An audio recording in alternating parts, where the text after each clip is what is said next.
سب سے پہلے تحفظ قرآن،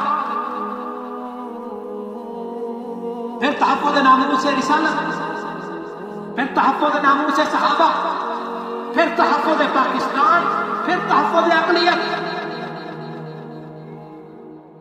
قرآن نازل کرنے والا اپنے پیغمبر پہ نازل کرتا اور کہتا ہے فذکر بالقرآن، میرے پیغمبر معاف کرنی ہے، نصیحت کرنی ہے قرآن کے ذریعے، تلاوت کرنی ہے اتل ما اوحی الیک من الکتاب۔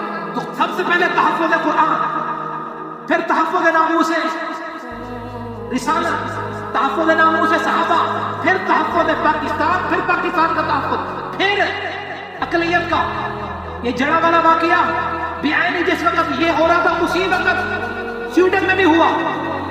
ان میں مسلمان جس نے قرآن کی توہین سے روکا اس کو جیل میں ڈال دیا۔ یہاں انہوں نے اقلیت کو نقصان پہنچایا، ان